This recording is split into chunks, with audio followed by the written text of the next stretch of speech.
Hello, everybody. Welcome to Sharm el-Sheikh COP27. Today is Biodiversity Day, so a perfect day to talk about the link between climate change and nature.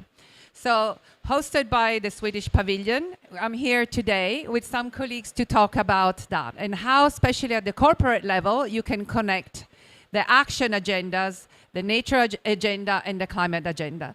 But first of all, why are we talking about nature and climate together? We know that nature is impacted by climate change in an incredible way, but also the loss of biodiversity in nature impacts climate change, because the more we lose nature, especially deforestation and land degradation, the more impact we have on climate change. But if we turn this around, we can see that if we work with nature, protect nature, manage well our land, and restore nature, we can also contribute to climate by creating important mitigation outcomes. So I'm here today with Patricia Iglesias from the São Paulo Environment Agency. Welcome, Patricia. I'm here with Gilles Tisserand from Tetra Pak. Welcome, Gilles, and Alexander Schmidt from Normative, who is going to join us virtually. Hi, Alexander. Nice to see you on the screen. Excellent. So with these colleagues, we are really going to explore how do we connect agendas. We have companies and we have important stakeholders here that can talk about from different perspectives. So I'll start with a question for all of you, really about the interconnections. We see that, as I said, they're interconnected from the negative side, but they can also very much be interconnected from the positive side, the opportunity side. So from your perspective and from your position in the, you from government and business and research, what do you do to make this connection? I'll start with you, Patricia. So hello, everyone. It's very good to be here. Thank you for the invitation. What I can say is that CETESB, the environmental company of São Paulo, is one of the most important environmental agencies in Latin America. And we try to connect the license system with the protection of nature. We have this panel to talk about the connections we can have in nature-based solutions and also the license systems. We need to see that the point is not only avoid pollution, but we need to have a step more. We need to go under new steps to get these solutions. Talking a little bit about São Paulo, we have the most industrialized state in the country, in Brazil. Also one of the most populated, I can say the most populated in Brazil. And these characteristics present both challenges and opportunities for our state. And the environmental agents, I can say, has to be most attentive to attendance of normative limits of emissions to avoid pollution. But not only this. Usually, we need to have a kind of legislation that is more restricted than the federal level legislation, and that's the point for São Paulo, and I think this is a collaboration. And another point is that the license system can collaborate and connect climate change and nature-based solutions. So I can give you some examples. One of them is the monitoring of environmental quality in the state of São Paulo.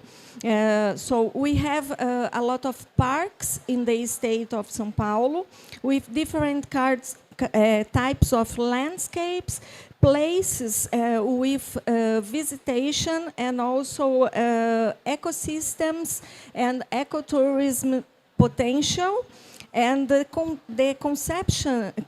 concession of areas without full protection of the state. Because what we think nowadays is that the state can focus only in the protection of the nature, and the private sector can be in charge of the services for the population. And this is very, very good opportunity to work on this. Thank you, Patricia. This is very interesting how you're managing very different resources because at the government level. Let's talk about from the corporate perspective. How do you connect the two agendas that have been traditionally seen as two separate agendas, separate teams and separate everything? So, thank you, Julia. When it comes to Tetra Pak, I mean, what we need to remember is that eventually we have a presence in 160 countries worldwide. We are selling hundreds of billions of packagings and thousands of equipments on the ground. So when we think about our footprint, and I will think about the business footprint, we have to acknowledge that we have a great dependency on nature. So when it comes to Tetra Pak, it's about the raw material. So the paper board we buy from suppliers in Brazil, from suppliers in Sweden, it's important. And as we are providing solutions to the food industry players, we also have to realize that our customers, the food players, are also heavily dependent on nature. So that's a starting point that I wanted to make, because the in a way, resilience of Tetra Pak as a company and the food system is based on the resilience of nature. And as you've outlined, Patricia, there's a clear link that I think nobody can challenge about climate having a negative impact on nature, and nature being the ally to fight the effects of climate change. So when I look at how we've been driving that joint agenda, the first point is that we have to also realize that we indeed have in the past driven two separate agendas. A strong climate one, where for years now we have heavily pushed our climate reduction across the value chain. So typically minus 70% reduction of the greenhouse gas footprint in our operations in 10 years, minus 20% across the value chain, working with suppliers in Brazil, in Sweden, to really work into the reduction of the climate footprint. On the other side, we have also strengthened the leg around biodiversity protection, nature protection. Let it be through certification, let it be through traceability in the value chain. Now, the job that we are doing is really combining those two agendas together, because they make sense, because we can have a positive impact again on our climate footprint through working on nature conservation. And that's the reason why we have recently launched a land restoration program in Brazil, in the Atlantic forest, with the aim to restore 7,000 hectares of this Atlantic forest, and that will give us very positive output on climate, on local biodiversity, on the social communities. So that's the way clearly forward. There are obviously many challenges when it comes to how to measure biodiversity, how to measure nature. It's less easy than measuring climate impact, and that's also something that we have to keep in mind when we build this joint approach. I will ask you about that, don't worry. But before we move to actually tracking and measuring, which is key, is at the core of integrity for sure. But I just wanted to also ask Alex to tell me a little bit about, from normative perspective, how do you connect climate and nature? And then we move on to actually, while you start with that question, then you can also then tell us a little bit about the reporting, the measurement and the reporting. So two questions for one. Like it. That's great. So first of all, also from my side, thank you for having me now here remotely. Really happy to join and share a bit our perspective. So just to emphasize a point that has already been made before briefly. So there is a direct link. I mean, climate change is one of the main drivers of biodiversity loss. Like that is a fact. And in turn, and that has just been said before, but again, just to stress this point, the destruction of ecosystems through climate change in turn limits, of course, the ability of nature to regulate greenhouse gas emissions. So we can get into this like vicious cycle of damaging the ecosystem, lowering biodiversity, and in turn then kind of hampering our own progress to kind of reduce emissions to begin with. So what we at Normative do is if you look at this from like a bathtub perspective, like we try to turn off the inflow of water. We try to turn off the the tap, so to speak. So we help companies to accurately measure and then subsequently reduce their carbon footprint. And by that, we of course help to preserve the biodiversity and the ecosystems that then in turn can help us to further reduce and further sink carbon into the most natural ways. So that's kind of the perspective that we take on the two. So there's a direct link, and we help kind of on the top of the whole funnel, if you want, to help companies to actually limit the impact, the negative impact on biodiversity. Thank you, Alexander. So I like to go back to how, from a corporate perspective, what is your experience about measuring and reporting as well the link, the impacts of your efforts, and especially efforts related to nature and climate? So at Tetra Pak, as I've said, we've been engaged in the protection of forests now for a while, and it all started with lots of activities around voluntary certifications. So typically, we have pushed all our suppliers to have traceability, to have FSC chain of custody in their value chain, which enable us to in a way guarantee no deforestation, to guarantee traceability. So that was the starting point of the way we measured impacts on land more than nature. Now that we are moving to the next phase, which is acknowledging that, first of all, nature goes beyond land protection per se, but we need also to move forward towards restoration, so beyond the no harm. We are starting to touch all the questions that we've had in climate maybe 30 years ago on how to measure.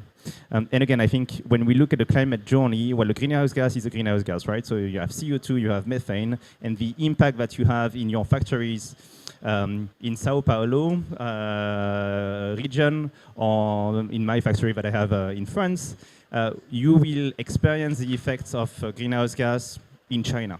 When it comes to biodiversity, it's more complex, right? Because we are talking about local impact and potentially local KPIs. So measuring the health of an ecosystem, there's no one single standard today. So the health of a Nordic forest is different from the health from Brazilian forest. And I think we need to acknowledge again that complexity. Now, this being said, as a company, Tetra Pak is engaged with SBTN, Science-Based Target for Nature, and they have a corporate engagement program where we are exactly right now discussing about the way to measure.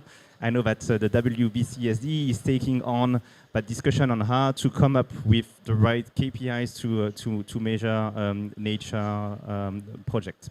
So the way we are working right now at Tetra Pak is really framing the two legs that are climate and biodiversity nature KPIs and find commonalities between the two. So we will have joint KPIs on CO2 improvement, and that's a global KPI, and then localized KPIs per regions, because again, we need to have in mind that biodiversity is different from an area to another.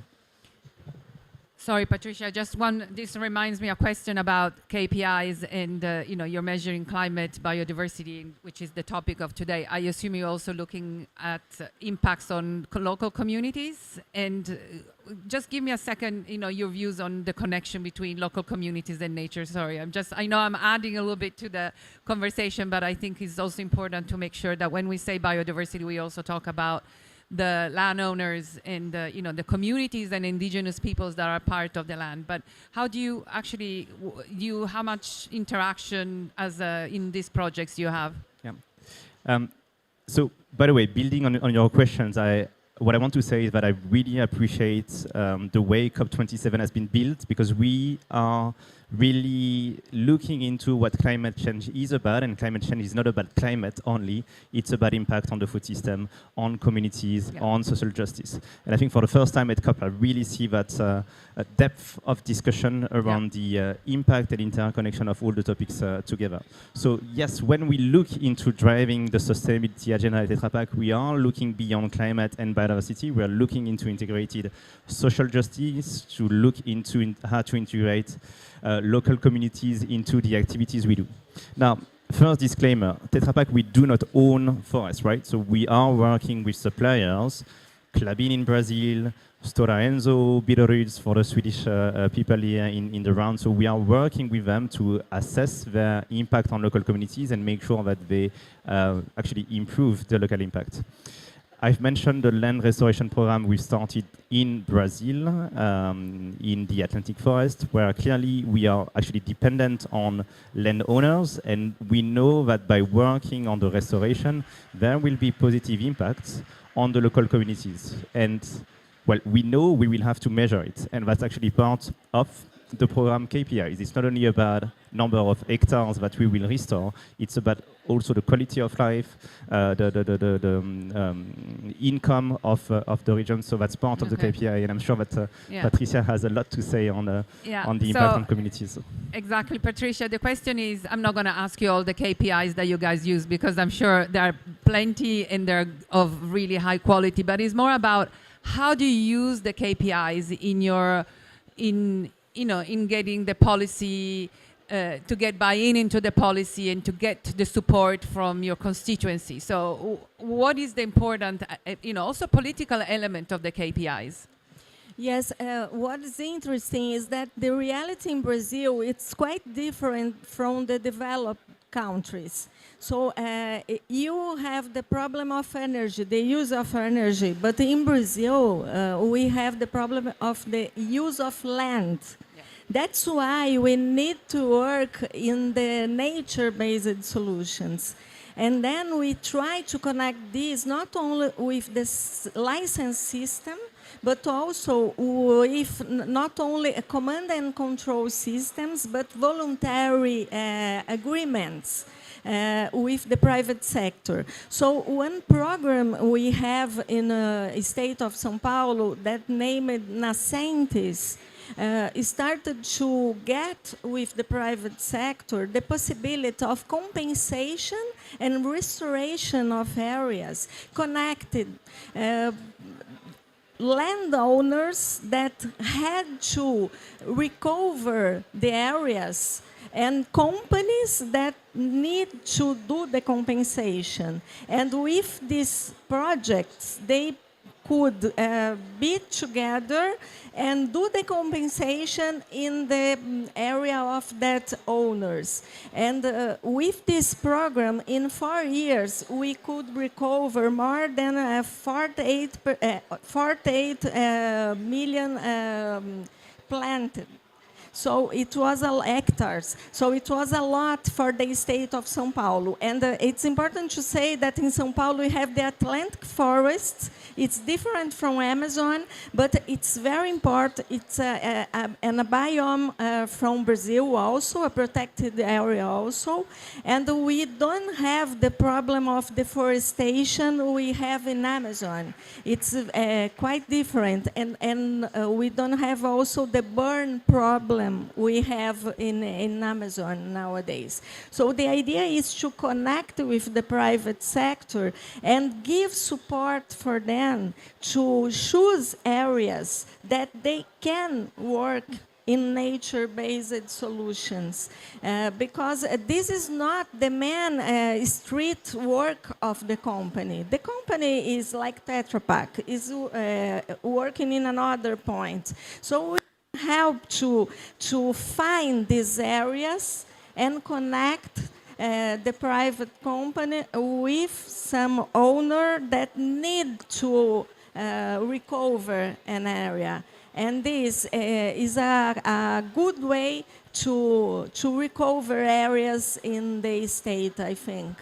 And looking for Tetra Pak, what I can say is that we are working a lot in reverse logistics also in the state.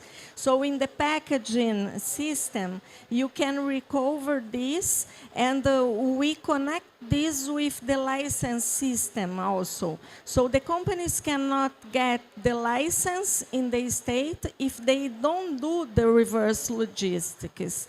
And it's a quite good way to get the companies in this agenda, because 4 years ago we had almost 2,000 companies in this agenda, and now we have more than 7,000 companies working in this agenda. So in my experience as a CEO of the company is that we can connect with the private sector, not only with this command and control, giving multas, tax, but giving some opportunities to the companies. Patricia, this is great because you are, getting into the next question, which is about what are the measures that you use to leverage, right, to incentivize. So on this, let me ask Alexander, from your perspective, you do more the infrastructure for measurement and helping then service providers, but what would be for you the ideal leverage system to get people to be aligned in a system of measuring and reporting? Yeah, a very, very good question. And I agree with what has been said before around measurement, and data is key. If you have not measured both, of course, your own emissions, but then also impact you have, or maybe positive impact you can have through activities that we just heard around reforestation, for example, if you have not measured that, you can, of course, not take informed action, actually manage then your whole carbon footprint or carbon management, if we talk a bit more broadly. So the way that we, of course, work with our customers, I had before this like bathtub example. So both sides, I think, are important. One side is like getting the water out of it, meaning stopping the overflow, helping the ecosystem to be able to absorb more greenhouse gases. So that is on that side, we call this then carbon investments. So that we help customers, of course, to accurately also screen what would be carbon removal options that actually help to remove carbon permanently with the right additionality, without leakage. So these kind of criteria to help them to assess high quality investments. At the same time, what we always say is do not try to ignore or you have to also tackle the part around inflow of emissions. So if you're only busy, getting the water with a small bucket out of the bathtub, but it still keeps flowing into it, you will be just, pushing the boulder up the hill, but it will roll down when you reach the top again. So we really encourage companies to first look at how can you reduce across your entire value chain the outflow or the inflow, in that sense, in a bathtub example, the inflow of emissions, and then at the same time, of course, looking in how can you help to actively restore the ecosystem. But for both sides, and that's so crucial, measurement really is important. Data and information is crucial. And if you do not get this right, and we see many, many companies, unfortunately, carving out a large part of their footprint or of emissions that they are accountable for, they fail to measure these, they fail to capture these. And if you do that, then of course it's many other efforts might be a bit less fruitful because you will keep filling up this bathtub with more and more emissions. So you have to actually tackle your carbon accounting from kind of like both sides of it. Thank you, Alexander. So, and let's ask then Gilles, from the company perspective, especially given that the value chain is long and complex. But what are the tangible, practical measures that you have put in place? I mean, you were talking about certification, and we know that it doesn't happen overnight to get all your suppliers certified and everything. Give us a sense of the effort and the specific actions that you have put in place to get your suppliers on board, because I think there is a lot to learn for a lot of other companies that are grappling with this problem. Bring in Scope 3, the famous Scope 3. How do we do this in a way that is successful, also economically, from the suppliers, because we don't want to leave anybody behind. So, yeah. So If, again, I look at Tetra Pak footprint, let me start by climate. Scope 3 upstream, which basically means the materials we buy, and that's pretty much 99% is linked to the raw materials we buy, paperboard, plastics, aluminium. That part represents now 37% of the total footprint of Tetra Pak. And we have managed to decrease the absolute greenhouse gas footprint of that area, as well as the percentage. So that's on climate, 37%.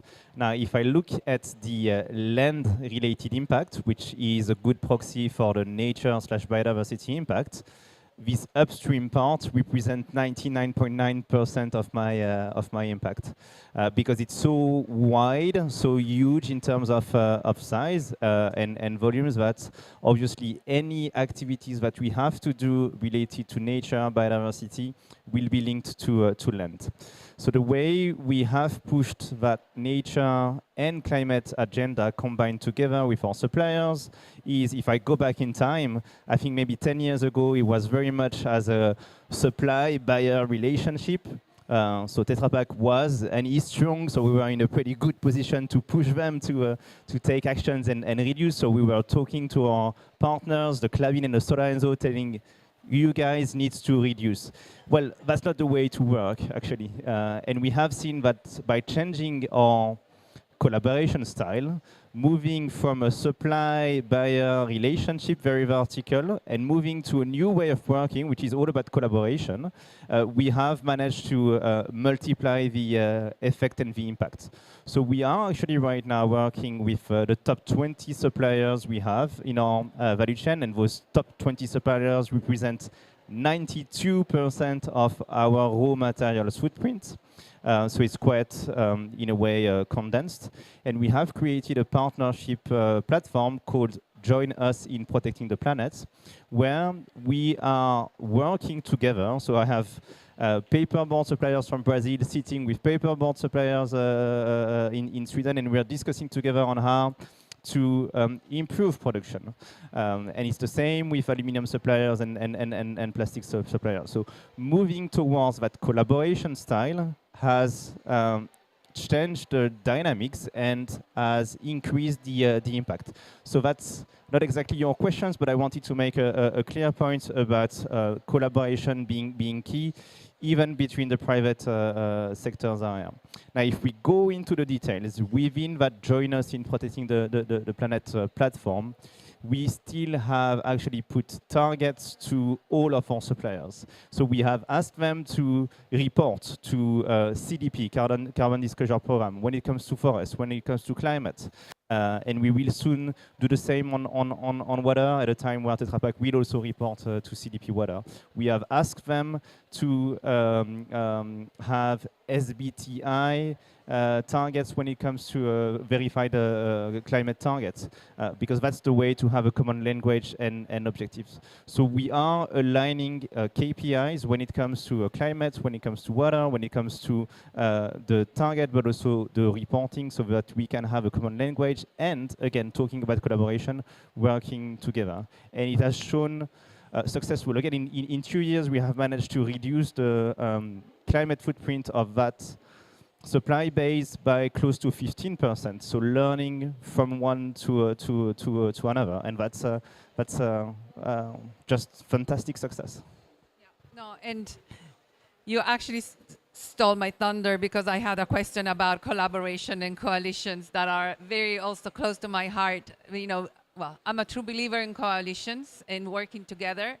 So Patricia, what is your, because I think a lot of coalitions, there are coalitions that are single stakeholder, but there is also the multi-stakeholder approach. So what is your experience in your region? Yes, Julia, I really believe on that.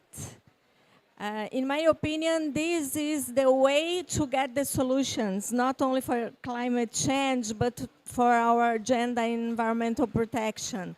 So as a subnational government, 3 years ago, we decided to have in São Paulo, São Paulo Environmental Agreement, like Paris Agreement, but playing this role in the state of São Paulo. So how the state, how the region could help the companies in our state to go in this agenda. And then we started this kind of coalition with 55 companies in the state, just helping them in a voluntary agenda. I have to say that's not connected with the license system, but the idea was to help the companies to get away in the climate change. So what they were doing and how we could help. We started a climate change chamber inside the company and put big companies like Tetra Pak and another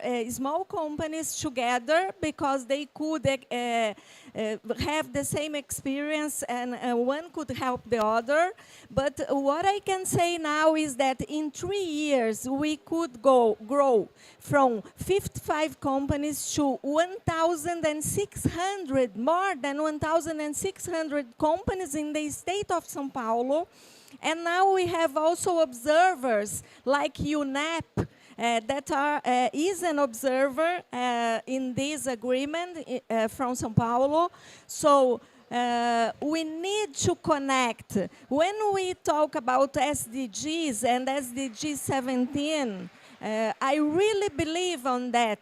We need to connect the private sector, the public sector, the academia. I'm also a professor in the University of São Paulo, and we need to put the students working in real projects that the companies need, not only working in theory, not only projects in theory.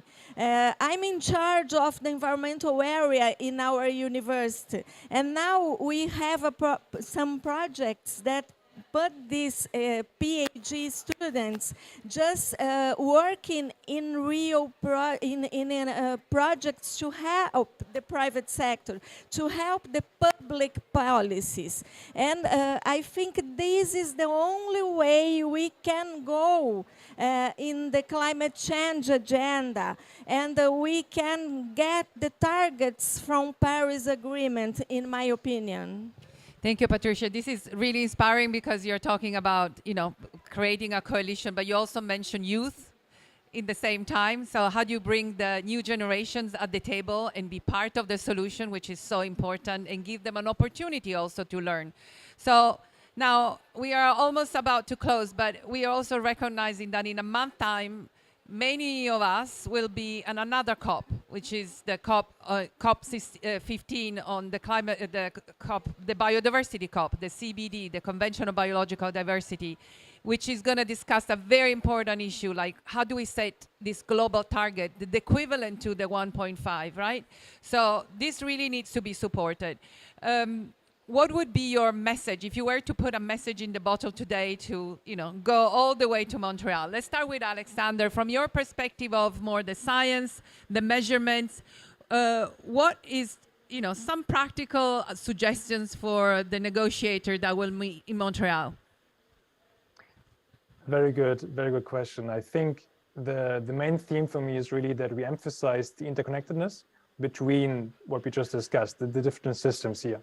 So we have biodiversity and, of course, climate change. So we don't just try to isolate the two and look at them in succession, but we actually draw the line between them. So you cannot enhance biodiversity while you continue to pollute. That was kind of what I tried to make earlier, the point that we do encourage our customers, our clients, our partners, of course, to invest in solutions that actually help the ecosystem. At the same time, we also know that if you do not start to reconfigure your own value chain to be less of a contributor to climate change, other efforts might just be a bit, window dressing, so to speak. So I think the interconnectedness is something we have to keep in mind.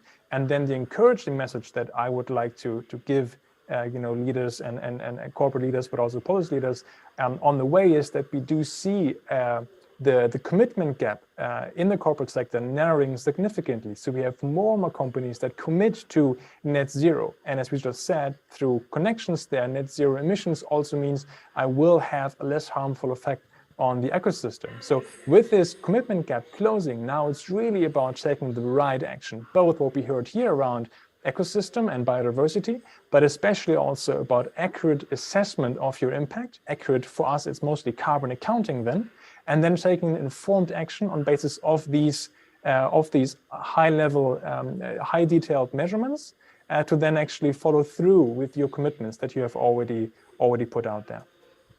Thank you, Alexander. So over to you, Gilles. Your expectations from the negotiators. I'm conscious of time and I could say a lot, but what I would like to say is that our expectation at Tetra Pak is, and I will think about business, not state level, but we are expecting the negotiators, we are expecting all countries actually to push for mandatory requirements on reporting, on disclosing when it comes to biodiversity impact. And as I've said, it's not easy, there's no one single KPI, but let's look into putting a mandatory disclosing and reporting for all large multinationals. Tetra Pak is a large multinational with a very complex value chains, but we are ready to take our part, and we believe that by moving on with such type of reporting, it will enable to know where we are, know where we want to get, and we've discussed about collaboration, then find the means to halt the biodiversity loss and move towards restoration and a positive movement towards nature positive. Thank you, Gilles. And so for you, Patricia, you might be one of the negotiators probably, but what do you expect from that is going to happen? I mean, we have been waiting for a few years now for this meeting to happen. Yes, I'm not a negotiator, but what I can say is that, in my opinion, it's a little different than what you said. I think we are not in the time of the law, because we have a law for a long time. Like in Brazil, our constitution tells us that we have a right to an environmental, equilibrated, balanced environment. But we couldn't implement this. So in my opinion, we are now in the point of the policies and implementation of policies. That's why I think we have to connect these different stakeholders. And the point for this COP of biodiversity is really how we can connect this, how we can put these people working together, how we can put the private, and I think the private sector will be very important on that, because we need the finance to get the conditions. We have the science knowledge, and we know we cannot go further. Then it's a matter of life. Not only our life, but the future generations' life.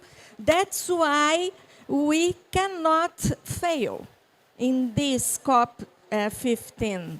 And the idea is that we really need to get the implementation now.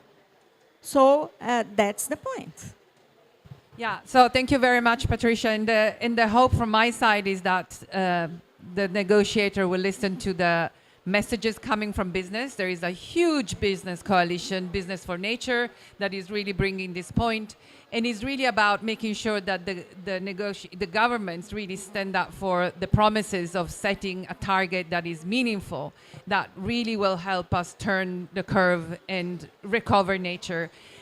And I would also say, make sure that you make the connection between nature and climate. These are not two different agendas, maybe are different two sides, but it's the same coin. and we need the resources of both, and we need to make that connection. So from my perspective, I would like very much to thank also the Swedish Pavilion for the hospitality, for letting us have this really valuable conversation about connecting, nature and climate, but also the different stakeholders, the science, the business, and the policymakers on making a difference on how we can, survive on this planet. So thank you very much, and thank you very much to the audience.